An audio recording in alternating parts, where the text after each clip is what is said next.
Panglimang topic, mandatory ROTC.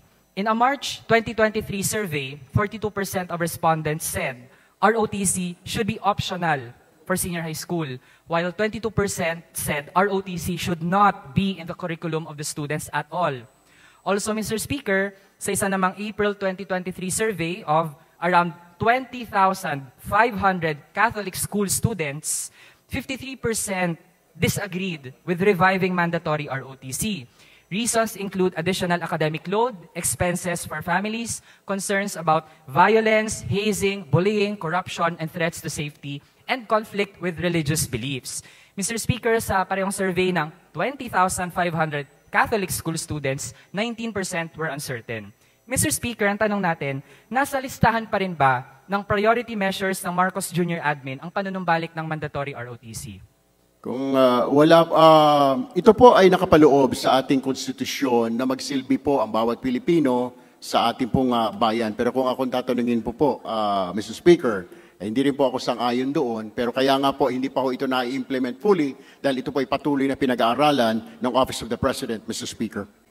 Mr. Speaker, at least we're glad to hear na ang sponsor personally ay hindi siya sang-ayon doon. Kasi Mr. Speaker, pagdating sa forma ng pagsisilbi sa bayan, hindi dapat maging diktador ang Marcos Jr. Admin sa ating mga kabataan. Mr. Speaker, I'm amused. Pagdidikta ang turing sa simpleng pagtuturo ng kasaysayan, kabilang ang pagtuturo ng martial law ni Marcos Sr., pero ang mandatory ROTC hindi. Parang baligtad po. Tapos, Mr. Speaker, kasama ang militar sa magtuturo ng mandatory ROTC. As confirmed during the DND budget hearing last September 20, nais ituro ng AFP sa mga estudyante na magiging rebelde sila kung aaralin nila ang katotohanan, kasaysayan at current events. Ituturo ng militar ang kasinungalingan na gumanda ang ekonomiya noong martial law ng diktadurang Marcos Sr.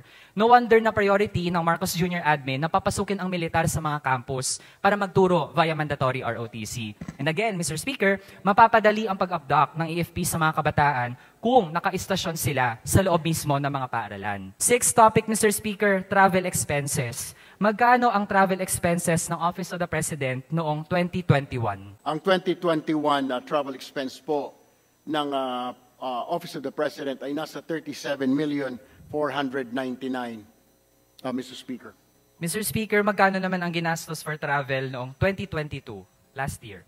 Ang 2022 po ay umakyat sa 398,307,000, Mr. Speaker. With that, Mr. Speaker, grabe, more than 10 times ang ginastos sa mga biyahe last year. Mr. Speaker, kung 398 million ang nagastos, magkano naman supposedly ang allocation for travel ng Presidente sa national budget noong 2022? Kaya po mababa ang 37 million lamang noong 2021 dahil ito po ay panahon ng pandemya. At alam po natin na Pangulong Duterte ay hindi po bumiyahe ng mga panahon na yun. Subalit, nung pagpasok po ng Administrasyong Marcos, kaya po ito umakyat, nag-umpisa na po ang pagbiyahe ng palasyo.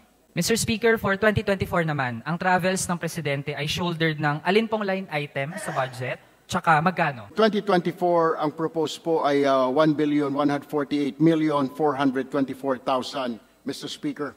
Ibig sabihin, Mr. Speaker, from 2022, 398 million, 2023, 671 million, for 2024, around 1.15 billion pesos, Mr. Speaker. Almost doble pa iyan ang travel budget ng Pangulo sa taong ito, Mr. Speaker. Magiging doble ba ang bilang ng trips o doble ang bilang ng mga sasama? Mr. Speaker, balak ba ng Pangulo na pumunta sa Formula 1 sa Singapore sa 2024? Ang 2024 po, ito po ay propose pa lamang at ito po ay request pa lamang. Ina-anticipate po na marami pong magiging biyaya ang Pangulo para po makahikayat pa ng mga investor, Mr. Speaker. Mr. Speaker, kasi yung sa Formula 1 po, if ever, shouldered na naman ng taong bayan. Kaya po, we'd like to know in advance, Mr. Speaker, pupunta po ba sa susunod na taon sa Formula 1 sa Singapore ang Pangulo?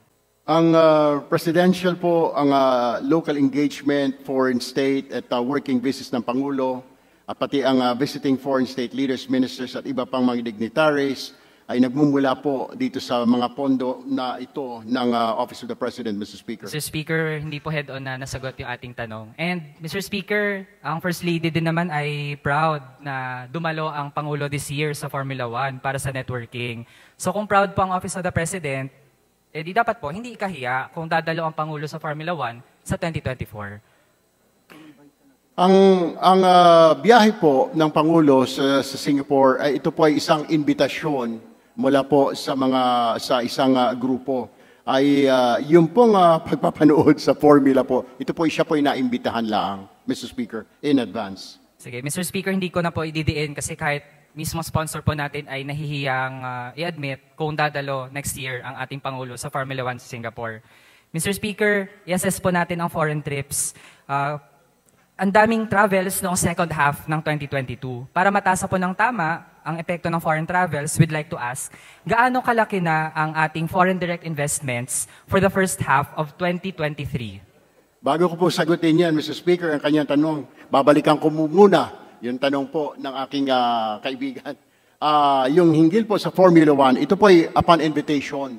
So hindi po natin sigurado kung may mga invitations pong darating sa Pangulo next year at kung meron po siya mga invitations for a meeting, yun naman po ay sinabay lamang. Nauna po kasi yung invitation para po dun sa business conference meeting sa Singapore at yung Formula 1 racing naman po, yun po naman ay sideline lang ho dahil siya po ay naimbitahan, nabigyan po ng ticket, Mr. Speaker, as far as I know, Mr. Speaker.